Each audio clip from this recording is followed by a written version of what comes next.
प्रियजन हो, मी तुम्हाला येशूच्या नावाने अभिवादन करतो. कसे आहात? तुम्ही ठीक आहात ना? तुम्ही भीतीमध्ये जगत आहात का?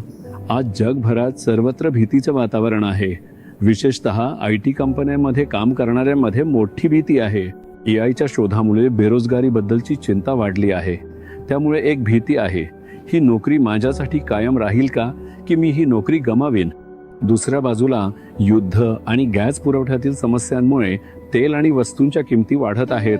त्यामुळे लोक चिंतेत आहेत, माझा व्यवसाय स्थिर राहील का? मी माझ्या व्यवसायात टिकू शकेन का? जागतिक अर्थव्यवस्थेतील अनेक बदलांमुळे प्रत्येकाच्या मनात असा प्रश्न निर्माण होत नाही का, मी या नोकरीत, व्यवसायात आणि करिअरमध्ये टिकू शकेन का? पण प्रभू तुम्हाला सांगतो, तुम्ही स्थिर राहाल. कोणीही तुमची नोकरी हिरावून घेऊ शकत नाही. कोणीही तुमच्या व्यवसायाला हानी पोहोचवू शकत नाही. तुमच्या उत्पन्नात कोणतीही अडचण येणार नाही. तुम्ही तुमच्या आशीर्वादातच राहाल. तुम्ही विचार करत आहात का, हे ऐकायला किती छान वाटतं, पण तुम्ही 2 गोष्टी केल्या पाहिजेत.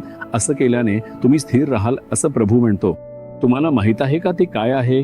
स्तोत्र संहिता 37 वचन 27 मध्ये प्रभू म्हणतो, वाईटापासून दूर राहा, बरे ते कर, म्हणजे तुझी वस्ती कायम राहील सदैव.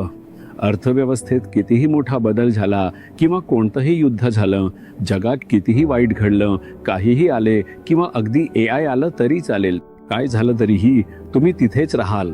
मी तुम्हाला स्थिर करीन. त्यासाठी तुम्ही काय करायला हवं? 2 गोष्टी आहेत. सर्वप्रथम तुम्ही वाईटापासून दूर राहिलं पाहिजे. दुसरं म्हणजे तुम्ही चांगलं केलं पाहिजे. तुमच्यात काही वाईट आहे का? कोणतेही पापाचे प्रकार, असे काही जे तुमच्या शरीराला अपवित्र करतात किंवा इतरांना त्रास देतात? तुम्ही तुमच्या शब्दांनी किंवा कृतींनी इतरांना त्रास देता का किंवा इतरांना दुखावता का? या सगळ्यापासून तुम्ही पश्चाताप केला पाहिजे आणि सर्व वाईट गोष्टींपासून दूर गेलं पाहिजे. तुम्ही असं करणार नाही असा निर्धार असावा. तुम्ही जगातल्या लोकांसारखे होऊ नका आणि असं म्हणू नका, मी जे करतो ते बरोबर नाही का?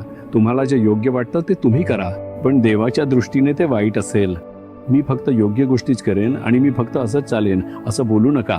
तुम्ही शास्त्रानुसार जगलं पाहिजे आणि जे काही त्याच्या विरोधात आहे ते वाईट आहे. सर्वप्रथम वाईट गोष्टींपासून दूर व्हा, कारण तुमच्या आयुष्यात वाईट आहे. तुम्ही तुमच्या तोंडाच्या शब्दांनी आणि हातांच्या कृतींनी इतरांवर वाईट करत राहता. तुम्ही इतरांना सतत त्रास देता आणि तुम्ही जे करता त्याचं समर्थनही करता. त्यापासून पश्चाताप करा आणि म्हणा, प्रभू मी स्वतःला नीतिमान राहण्यासाठी समर्पित करतो. मी कोणालाही दुखावणार किंवा त्रास देणार नाही. अशा प्रकारे स्वतःला बांधील ठेवा. दुसरे म्हणजे चांगल्या कार्यात सहभागी व्हा. शक्य तितकं चांगलं करा. तुमच्या आजूबाजूला किंवा तुमच्यासोबत काम करणारे अनेक गरजू लोक असतील. ते तुमच्या शेजारच्या घरात किंवा रस्त्यावर राहत असतील. असे अनेक लोक असतील. जे शक्य आहे ते चांगलं करा. किमान थोडी मदत तरी करा. तुमच्या उत्पन्नातून एक भाग देवासाठी आणि दुसरा चांगली कामं करण्यासाठी बाजूला ठेवा. तुम्ही हे करत राहिलात तर तुमचं उत्पन्न वाढेल. तुमचं काम आणि उत्पन्न स्थिर राहील. त्यावर काही परिणाम होणार नाही. त्याऐवजी जर तुम्ही काहीही चांगलं न करता स्वार्थीपणे फक्त स्वतःसाठी साठवणूक करत राहिलात तर शेवटी वाईट तुमच्या आयुष्यात येईल आणि तुमचे आशीर्वाद टिकणार नाहीत. तुम्हाला तुमचे आशीर्वाद टिकवून ठेवायचे असतील तर चांगली कामं करा. शक्य तितकं चांगलं करा. प्रभू म्हणतो, चांगली कामं करा. यावर्षी तुम्ही किती लोकांना मदत केली आहे? किमान एखाद्या विधवेला तरी मदत केली आहे का? एखाद्या पित्याविना असलेल्या मुलाला मदत केली आहे का? गरिबांसाठी कपडे विकत घेतले आहेत का? विचार करा आणि पहा. प्रभूला विचारा, प्रभू मला चांगलं करायचं आहे. मला योग्य व्यक्तीला चांगलं करायचंय. त्यासाठी मला मार्गदर्शन कर. अशा प्रकारे त्याला विचारा. प्रभू स्वतः तुम्हाला अद्भुतपणे मार्गदर्शन करेल. मग तुमची चांगली कामं त्या व्यक्तीपर्यंत पोचवा. ठीक आहे ना? खूप गरीब देवाचे सेवक आहेत. त्यांच्याबद्दल काहीच माहिती मिळत नाही. फारच थोड्या लोकांना त्यांच्याबद्दल माहिती असते. ते गावोगाव फिरतात आणि आपली सेवा करतात. फक्त एकच कपड्यांचा जोड असतो आणि प्रवासासाठी सायकल सुद्धा नसते. त्यांना चांगलं करा. अशा लोकांना शोधण्याचा प्रयत्न करा. त्यासाठी प्रार्थना करा आणि प्रभू त्यांना तुमच्यापर्यंत आणेल. त्या देवाच्या सेवकांना मदत करा. तुम्ही त्यांच्यासाठी चांगलं केल्यावर तुमच्या आशीर्वादांमध्ये सातत्य राहील. ठीक आहे?